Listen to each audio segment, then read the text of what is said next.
तो जैसे कि हमने लास्ट एपिसोड के अंदर देखा था, ली युआन से थोड़ी बातें करने के बाद में जो कि उड़ा होता है वो वहाँ से जाने लगता है, जो देखकर फैटी और कि ली युआन भी उन दोनों को ओके बोल देते हैं।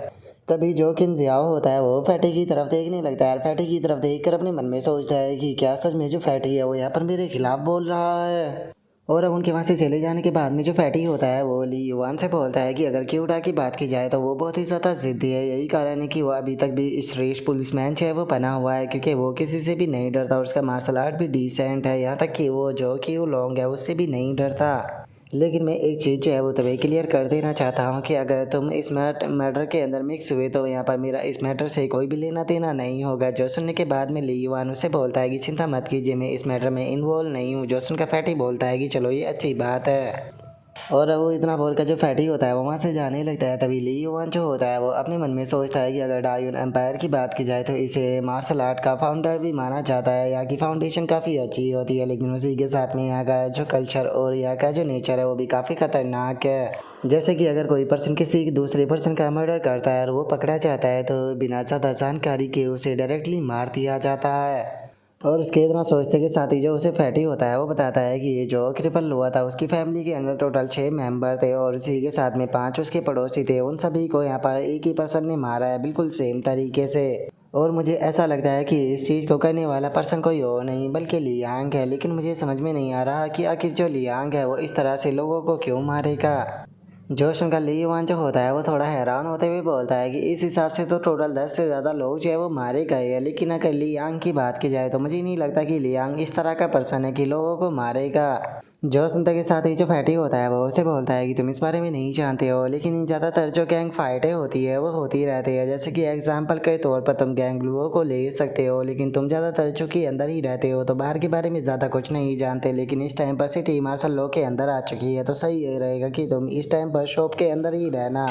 जो सुनते के साथ ही अब जो ली युआन होता है वो थोड़ा हैरान होते हुए अपने मन में सोचता है कि एक मिनट, कहीं ये जो मर्डर हो रही है ये उसी बूट के कारण तो नहीं हो रहे हैं ना, क्योंकि उस शॉप ओनर को जो क्रिपल हुआ था उसे नहीं वो बूट सेल किया था। तो क्या ये बस एक कोइंसिडेंस हो सकता है या फिर ये हकीकत है। लेकिन अगर ये चीज़ सच है तो आखिर कोई पर्सन जो है वो केवल एक बूट के लिए इतने सारे लोगों को जो है वो कैसे मार सकता है। मुझे जल्दी से जो सेकंड ब्रदर है उसे मैसेज सेंड करना होगा कि वो घर पर ही रहे और अपनी जो खिड़कियाँ विड़कियाँ हैं सब कुछ टाइटली बंद कर कर सोया करे। और ली युआन खड़ा होकर ये सोच ही रहा होता है, तभी जो फैटी होता है वो चिल्लाते हुए ली युआन से बोलता है कि आखिर तुम वहाँ पर खड़े होकर क्या कर रहे हो, क्या तुम्हें काम पर नहीं जाना। जो सुनते के साथ ही अब ली युआन जो होता है वो भी भागते हुए आने लगता है और बोलता है कि मैं आ रहा हूँ, मैं आ रहा हूँ। और उसके इतना बोलते के साथ ही हमारा व्यू क्यूडा और जो किन जियाओ होता है उन दोनों के ऊपर आ जाता है, जहाँ पर कि क्यूडा जो होता है वो बोलता है कि मुझे लगता है कि वो बच्चा कुछ छुपा रहा है। जो सुनते के साथ ही किन जियाओ जो होता है वो क्यूडा से बोलता है कि ब्रदर क्यूडा, अगर आपको उसके ऊपर शक है तो आप उसे पकड़ कर उससे क्वेश्चन जो है वो क्यों नहीं करते हो। जो सुनकर क्यूडा जो होता है वो उसे बोलता है कि विदाउट किसी प्रूफ के मैं उसे ऐसे ही जो है वो अरेस्ट नहीं कर सकता हूँ। जो सुनने के बाद में किंजियाओ जो होता है वो उसे बोलता है कि ठीक है ब्रदर क्यों, मैं समझ गया। तो अब आप आगे क्या कहने वाले हो, क्या आप लियो मार्शल आर्ट हॉल के अंदर जाओगे? लेकिन वैंग लुआन के साथ में डील करना बिल्कुल आसान नहीं। जो सुनते के साथ ही क्यूडा जो होता है वो बोलता है कि क्या तुम्हें लगता है कि लिए मार्शल आर्ट हॉल से यहाँ पर मैं घबरा सकता हूँ? क्या उसका कंपैरिजन जो है वो मेरे अंकल से किया जा सकता है? डायोन एम्पायर जो है उसकी यहाँ पर फाउंडेशन मार्शल आर्ट के ऊपर रखी गई है और जो मार्शल आर्ट हॉल है वो हमेशा ही उन लोगों को कंट्रोल करता है जो कि लॉ को तोड़ने की कोशिश करते हैं। अगर ऐसा नहीं किया गया होता तो बहुत ही पहले यहाँ पर कियोस मच चुका होता और ये पूरा साम्राज्य ख़त्म हो चुका होता। जो सुनते के साथ ही जो किन जियाओ होता है वो बोलता है कि ब्रदर क्यूडा आपकी बात तो सही है, लेकिन अगर लियांग की बात की जाए तो वो बहुत ही ज़्यादा टैलेंटेड है। केवल आधे साल के अंदर ही वो यहाँ पर जो मिनर सक्सेस स्टेज है उस पर पहुँच चुका है। और यहाँ तक मुझे तो ये भी पता चला है कि जो वैंग लुआन है वो उसे डिवाइन वेपन वैली में भेजने वाला है। तो इसीलिए आपको जो कुछ भी कहना है उसे आपको जल्दी से जो है वो कहना होगा, क्योंकि अगर एक बार वो डिवाइन वेपन वैली चला गया तो उसके बाद में शायद आप उसे ना पकड़ पाओ। और अब डिवाइन वैली का नाम सुनते के साथ ही जो क्यूडा होता है वो भी थोड़ा सा हैरान रह जाता है, जो देख कर किंजियाओ जो होता है वो हंसते हुए बोलता है कि ये बात सच है कि डायून एम्पायर की फाउंडेशन जो है वो मार्शल आर्ट के ऊपर रखी गई है, लेकिन यहाँ पर फॉलो करने के लिए और भी काफ़ी सारी लाइनें हैं। और अब उसके इतना बोलते के साथ ही हम देखते हैं कि पूरी सिटी के अंदर छानबीन जो होती है वो शुरू हो जाती है। तभी हम एक पर्सन को देखते हैं जो कि काफ़ी जख्मी होता है और वो एक घर में छुपा हुआ होता है। और वहाँ पर बाहर सैनिकों को देखने के बाद में वो छुपते हुए बोलता है कि यकीन नहीं होता यहाँ पर इन लोगों ने इतनी ज़्यादा तोड़ फोड़े मचा रखी है। और अब इतना बोलते के साथ ही वो बंदा जो होता है वो अपने सामने पड़े हुए एक और बंदे को देखने लगता है जिसकी हालत की काफ़ी ख़राब होती है। और अब वो बंदा गुस्से में उसकी तरफ देखते हुए बोलता है कि बास्टर्ड, क्या तुम्हारे लिए मेरे कपड़े चुराना इनफ नहीं था, जो कि तुमने मेरे जूतों को भी चुराना शुरू कर दिया। और अब इतना बोलते के साथ ही वो बंदा जो होता है वो दूसरा जो बंदा होता है उसे काफ़ी बुरी तरह से पीटना शुरू कर देता है। और हम देखते हैं कि पीटते पीटते वो बंदा उस दूसरे वाले बंदे की हालत को काफ़ी ख़राब कर देता है और उसे बोलता है कि चिंता मत करो, मैं तुम्हें यहाँ पर इतनी आसानी से मरने नहीं दूंगा, क्योंकि अगर तुम मर गए तो मुझे इस चीज़ के बारे में कौन बताएगा कि मेरा जूता है कहाँ पर। बस तुम एक बार जो मेरी इंजरी है उसे मेरे रिकवर होने का टाइम, तो एक बार जब मेरी इंजरी जो है वो रिकवर हो जाएगी तो उसके बाद में मैं तुम्हारी हालत ऐसी करूँगा कि तुम मुझसे मौत की भीख मांगोगे।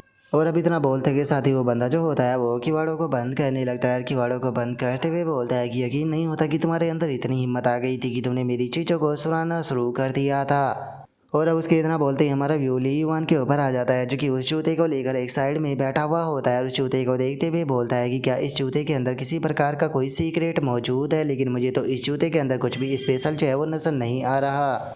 मुझे तो ये जूता जो है वो पूरी तरह से खाली नज़र आ रहा है। और इतना सोचकर ली युआन जो होता है वो उस जूते का नीचे का जो हिस्सा होता है उसे उखाड़ देता है। और जैसे ही वो उसे उखाड़ता है तो उसे पता चलता है कि उस नीचे वाले हिस्से पर कुछ लिखा होता है, जिसे देखकर ली युआन जो होता है वो बोलता है कि 1 मिनट रुको, यहाँ पर तो शायद कुछ लिखा हुआ है। और इतना बोलकर ली युआन जो होता है वो उसे पढ़ने लगता है और उसे पढ़ते हुए बोलता है कि ये तो बैटल सेलेक्टर है हमारे, क्या ये किसी प्रकार का मार्शल आर्ट है।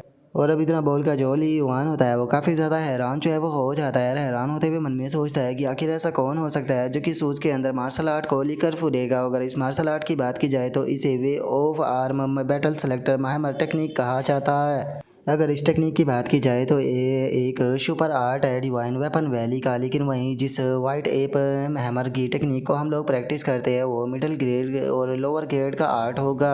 अब समझ में आया कि आखिर क्यों जो क्रिपल लो और बाकी के लोग हैं वो वे यहाँ पर इस तरह से मारे जा रहे हैं। असल में वो पर्सन जो है वो स्पोर्ट को इसीलिए प्राप्त करना चाहता है क्योंकि इसके अंदर ये सुपीरियर आर्ट लिखा हुआ है।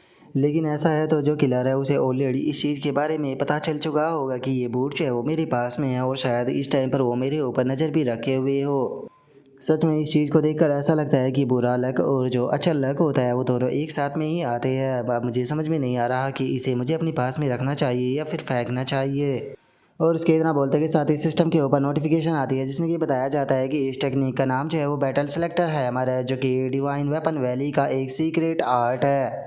और कोई भी पर्सन जो है वो अगर इस आर्ट को प्रैक्टिस करता है तो इसकी मदद से वो बहुत ही आसानी से एक सुपीरियर मार्शल आर्ट के पिनिकल के पर्सन को भी काफ़ी आसानी से जो है वो हरा सकता है। लेकिन ये एक सीक्रेट आर्ट है, इसीलिए जो बाहर के लोग होते हैं उन्हें ये पास ऑन जो है वो नहीं किया जाता है। केवल डिवाइन वेपन वैली के जो 8 डिसाइपल होते हैं उन्हें ही ये पास ऑन जो है वो किया गया है। जो सुनते के साथ ही अब जो ली युआन होता है वो काफ़ी फनी सा फेस बनाते हुए अपने मन में सोचता है कि ये पूरा मार्शल आर्ट नहीं है बल्कि उसका बस 1/3 हिस्सा है। और उससे भी ज़्यादा शर्म की बात यह है कि ये उस 1/3 हिस्से का भी केवल एक भाग है, क्योंकि जो दूसरा भाग है वो दूसरे बूट पर लिखा होगा।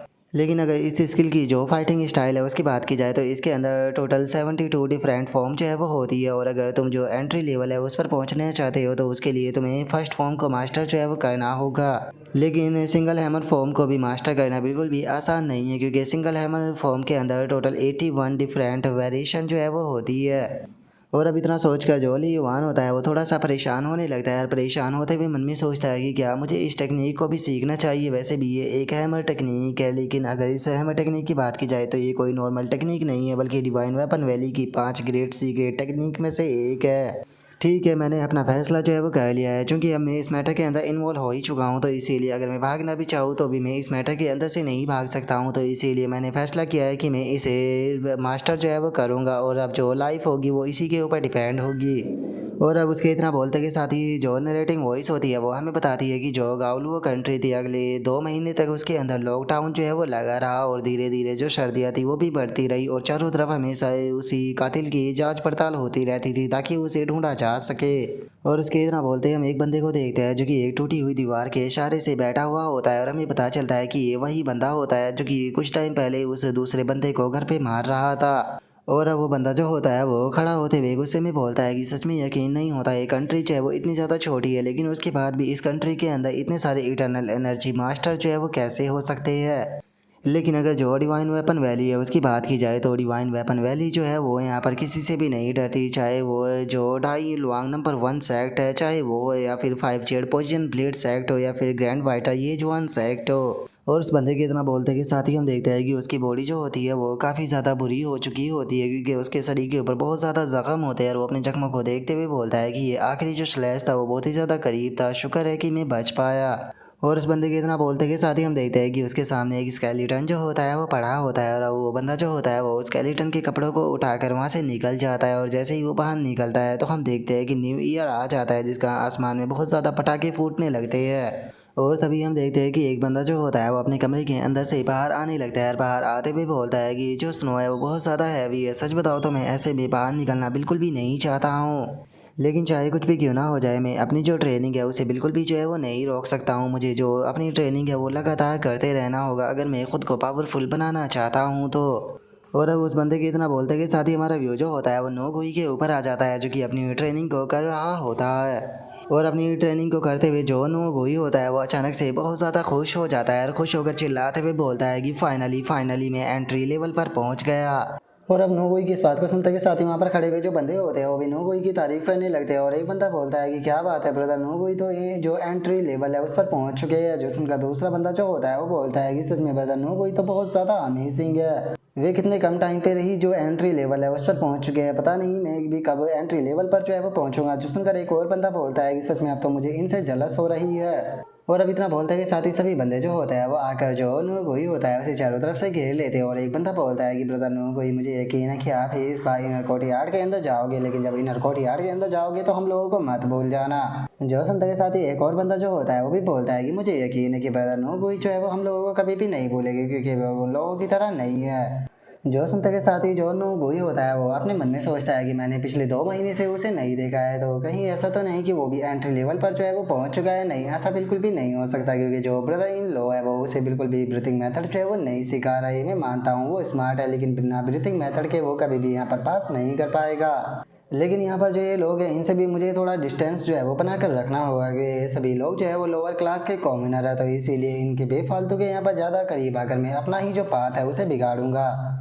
और अब इतना सोच कर नोगोई जो होता है वो वहाँ से जाने लगता है, और वहाँ से जाते हुए अपने मन में सोचता है कि सबसे पहले मुझे जो ब्रदर इन लो है उनके पास में जाना चाहिए और उन्हें इस बारे में बताना चाहिए कि मैं एंट्री लेवल पर जो है वो पहुँच चुका हूँ। और इतना सोचते सोचते जो नोगोई होता है वो ली युआन के घर पर आ जाता है, और उसके गेट के अंदर झांकते हुए मन में सोचता है कि पता नहीं ली युआन जो है वो क्या कर रहा होगा, तो चलो देखते हैं कि वो आखिर क्या कर रहा है।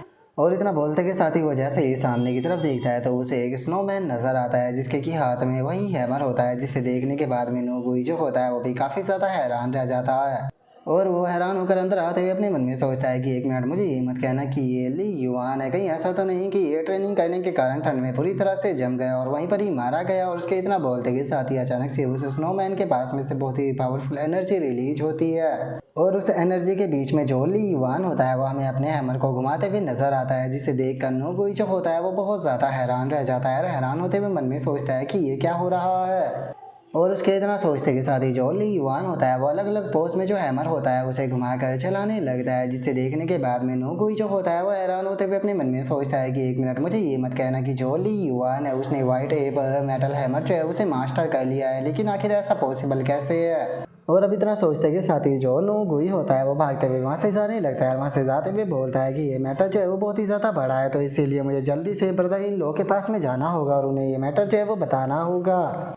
और उसके इतना बोलते ही हम ली युआन को देखते हैं, जो कि अपनी ट्रेनिंग को करने के बाद में अपने मन में सोचता है कि जो ये ट्रेनिंग है हमारी टेक्निक है, इसका दोबारा से इस्तेमाल करने के कारण जो टेक्निक है उसके अंदर तो कोई इंप्रूवमेंट नहीं हुआ, लेकिन मेरे बॉडी के अंदर काफ़ी इफेक्ट जो है उसे महसूस कर पा रहा हूँ। लेकिन अगर मैं ऐसे ये ट्रेनिंग करता रहता हूँ तो मुझे यकीन है कि मैं जल्दी ही मेरा अकॉम्प्लिशमेंट स्टेज पर जो है वो पहुँच जाऊँगा। और ली युआन के इतना सोचते के साथ ही जो फैटी होता है वो वहाँ पर आकर चिल्लाते हुए उसे बोलता है कि ब्रैट, कहीं तुम जो मेरी 12 टेल है उसके बारे में तो नहीं बोल गए ना। जो सुनते के साथ ही ली युआन जो होता है वो हंसते हुए जो फैटी होता है उसकी तरफ देखने लगता है, और उसकी तरफ देखते हुए बोलता है कि कुक हेड, क्या आप मुझे थोड़ा और पैसा जो है वो उधार दे सकते हो। जो सुनने के बाद में फैटी बोलता है कि यहाँ से दफा हो जाओ। जो सुनते के साथ ही ली युआन जो होता है वो काफ़ी क्यूट सा फेस बना लेता है, क्यूट सा फेस बनाते हुए बोलता है कि मैं आपसे वादा करता हूँ कि मैं आपका सारा पैसा जो है वो वापस लौटा दूंगा, प्लीज़ मेरे ऊपर यकीन कीजिए। जो सुनते के साथ ही जो फैटी होता है वो उसे बोलता है कि मैं जानता हूँ कि तुम काफ़ी अच्छे से प्रोग्रेस जो है वो कर रहे हो, अगर तुम इतनी ट्रेनिंग जो है वो ना कर रहे होते तो मैं तो तुम्हें यहाँ पर एक भी रुपया उधार नहीं देता, लेकिन चूंकि तुम ट्रेनिंग को लेकर सीरियस हो तो मुझे बताओ कि इस बार तुम्हें कितने चाहिए। जो सुनते के साथ ही ली युआन उसे बोलता है कि अरे ज़्यादा कुछ नहीं, बस आप मुझे 13 टेल जो है वो दे दीजिए, मेरे लिए बस वही काफ़ी रहेगी। जो सुनते के साथ ही जो फैटी होता है वो बहुत ही फनी तरीके से चिल्लाने लगता है, चिल्लाते हुए उसे बोलता है कि क्या तुम्हें ऐसा नहीं लग रहा कि तुम जो अपना लक है उससे कुछ ज़्यादा ही पुश कर रहे हो। जो सुनने के बाद में ली युआन जो होता है वो फैटी से पूछता है कि अरे को खैर मैं आपसे एक चीज़ जानना चाहता था कि आप जानते हो कि कुछ दिनों पहले जो सिटी है उसके बीच में क्या हुआ था, क्योंकि वहाँ पर काफ़ी तगड़ा शोर शराबा सुनने के लिए मिला है। और इतना बोलते के साथ ही ली युआन जो होता है वो उनके लिए गरम गरम चाय लेकर आ जाता है। तभी जो फैटी होता है वो उससे बताता है कि पिछली रात जो जनरल मैनेजर है उसने यहाँ पर एक बैंकेट में पार्टी जो है वो रखी थी, जहाँ पर कि उसने हॉल मास्टर वैंग लुआन को भी बुलाया था। लेकिन जिस टाइम पर जो पार्टी है वो ख़त्म हो गई और वे लोग अपने घर पर जाने लगे तो उस टाइम पर वे लोग हमारी शॉप के एंट्रेंस पर पहुंचे ही थे, लेकिन अचानक से किसी ने उनके ऊपर अटैक कर दिया। लेकिन जो हॉल मास्टर वैंग लुआन थे उन्होंने इतना पावरफुल पंच मारा कि वो ऑलमोस्ट एक ही पंच में मरने वाला था। और जो जनरल थे वो भी इस चीज़ को देखने के बाद में बहुत ही ज़्यादा गुस्सा हो गए, जिसके बाद में उन्होंने गुस्से में जो वो बंदा था उसे सीधे डंजन के अंदर फिकवा दिया। जो सुनकर ली युआन जो होता है वो बोलता है कि तो क्या मत इसका मतलब अटैकर को जनरल मैनेजर ने कैच कर लिया था। जो सुनने के बाद में जो सुनकर फैटी जो होता है वो बोलता है कि हाँ, क्योंकि जो चैनल मैनेजर थे उन्होंने सही टाइम पर सिचुएशन को संभाल लिया। जो हॉल मास्टर वैंग लुआन है उन्हें तो वैसे कुछ नहीं हुआ, लेकिन उनके डिसाइपलों की हालत जो है वो काफ़ी ज़्यादा ख़राब है। और उसके इतना बोलते के साथ ही हम देखते हैं कि जो किन जियाओ होता है वो वहाँ पर आ जाता है। वहाँ पर आते हुए बोलता है कि ली युआन मेरे साथ में चलो। जो सुनकर फैटी बोलता है कि ठीक है तुम उसके साथ में जा सकते हो। जो सुनते के साथ ही ली युआन जो होता है वो किसी किन जियाओ की तरफ देखकर अपने मन में सोचता है कि जो किन जियाओ है, अगर 2 महीने पहले इसकी हाइट की बात की जाए तो वो इतनी ज़्यादा नहीं थी, लेकिन बीते 2 महीने में मुझे लगता है कि इसकी हाइट थोड़ी सी बढ़ चुकी है। और ली युआन के इतना सोचने के बाद में हम देखते हैं कि किन जियाओ जो होता है वो ली युआन को लेकर एक रूम के अंदर आ जाता है। और वहाँ पर आने के बाद में वो ली युआन से बोलता है कि मुझे यकीन है कि तुम जानते होगे कि मैं तुम्हें यहाँ पर लेकर क्यों आया हूँ। जो सुनने के बाद में ली युआन उससे बोलता है कि हाँ मुझे पता है। जो सुनते के साथ ही जो किन जियाओ होता है वो ली युआन से बोलता है कि देखा जाए तो सच में तुम्हारा टैलेंट जो है वो बहुत ज़्यादा अमेजिंग है, क्योंकि मुझे यकीन है कि तुमने ब्लड क्यू आई जो है उसे अवेकन कर लिया है। जो सुनने के बाद में ली युआन जो होता है वो उसे बोलता है कि मास्टर की तारीफ़ करने के लिए बहुत बहुत शुक्रिया। जो सुनते के साथ ही किन जियाओ हंसते हुए उसकी तरफ देख कर बोलता है कि क्या तुम्हें लगता है कि मैं तुम्हारी तारीफ़ कर रहा हूँ।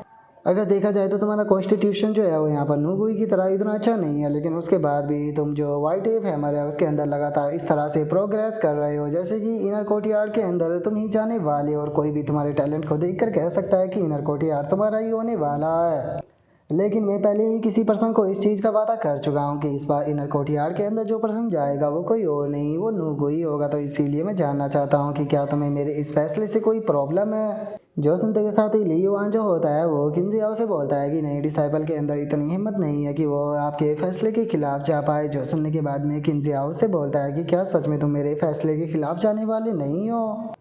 अगर देखा जाए तो यहाँ पर इनर कोर्टयार्ड के अंदर जाने का जो मौका मिलता है वो हर एक साल होता है, तो इसीलिए अगर तुम इस साल के असाइनमेंट के अंदर पार्टिसिपेट नहीं भी करते हो तो मुझे यकीन है कि अगले साल जिस टाइम पर तुम पार्टिसिपेट करोगे तो तुम आसानी से जो इनर कोर्टयार्ड है उसके अंदर चले जाओगे। तो इसीलिए तुम्हें बेफालतू के ज़्यादा चिंता करने की कोई ज़रूरत नहीं है, तुम अपना आराम से जाकर तैयारियाँ करो। और इतना सुनते के साथ ही हम देखते हैं कि जो ली युआन होता है वो भी थोड़ा उदास होकर वहाँ से जाने लगता है। और वहाँ से जाते हुए जो ली युआन होता है वो अपने मन में सोचता है कि क्या मैं अगले साल तक इंतज़ार करूँ। क्या तुम जानते भी हो कि इस बार मैं कितना ज़्यादा खर्चा जो है वो अपने ऊपर कर चुका हूँ ताकि मैं इनर कोर्टयार्ड के अंदर जा सकूँ।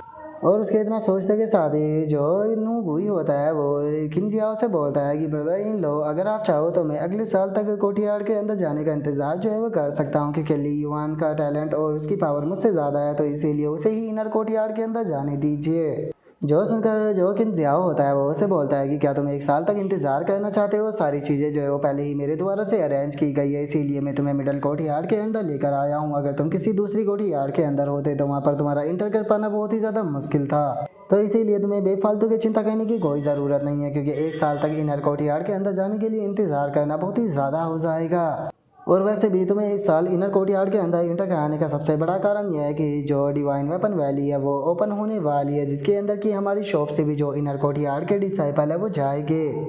तो अगर तुम इनर डिसाइपल जो है वो बन जाते हो तो तुम्हारे पास में अपॉर्चुनिटी होगी डिवाइन वेपन वैली के अंदर जाने की। लेकिन अगर तुम अगले साल तक इंतज़ार करते हो तो जब तक कि डिवाइन वेपन वैली जो है वो क्लोज हो जाएगी। और इसी कारण यहाँ पर सबसे ज़्यादा चांस जो है वो तुम्हारी ही है, क्योंकि अगर डिवाइन वेपन वैली की बात की जाए तो जब भी वे किसी डिसाइपल को रिक्रूट करते हैं तो वे सबसे ज़्यादा कॉन्स्टिट्यूशन पर ध्यान देते हैं। लेकिन ली युवान का जो कॉन्स्टिट्यूशन है वो लो ग्रेड का है, तो इसीलिए वो यहाँ पर पहले ही ट्रायल को पास नहीं कर पाएगा। लेकिन जो तुम्हारा इंटेंट टैलेंट है वो एक अपर मिडल ग्रेड का है, तो इसीलिए तुम्हारे यहाँ पर बहुत ज़्यादा चांस है कि तुम आसानी से जो डिवाइन वेपन वैली है उसे ज्वाइन कर सकते हो, जो कि तुम्हारी लाइफ के लिए एक ग्रेट फॉर्चून लेकर आएगी। और अब इतना बोलते के साथ ही किन जियाओ जो होता है वो अपने पास से कुछ पिलो की जो बोतल होती है वो निकाल कर सीधे जो नूगुई होता है उसे दे देता है, जिसे देखकर नूगुई भी हैरान रह जाता है। और वो हैरान होते हुए बोलता है कि क्या डिवाइन वेपन वैली, क्या मैं सच में डिवाइन वेपन वैली के अंदर जा सकता हूँ। जो सुनने के बाद में किन जियाओ जो होता है वो उससे बोलता है कि अच्छे से मेहनत करो और मुझे बिल्कुल भी डिसअपॉइंट जो है वो मत करना। जो सुनते के साथ ही जो नूगुई होता है वो भी अब जोश में आ जाता है और जो किन जियाओ होता है उससे बोलता है कि ब्रदर इन लो, आप चिंता मत कीजिए, मैं कभी भी आपको डिसअपॉइंट जो है वो नहीं करूँगा। और अब नूगुई के इतना बोलते के साथ ही हमारा आज का एपिसोड जो होता है वो यहीं पर ही कंप्लीट हो जाता है। तो नेक्स्ट एपिसोड के अंदर देखिए कि आगे क्या होता है। अगर आप लोगों को वीडियो अच्छी लगी हो तो लाइक करना, चैनल को सब्सक्राइब करना। मैं मिलता हूँ नेक्स्ट एपिसोड के अंदर, तब तक के लिए बाय बाय गाइस।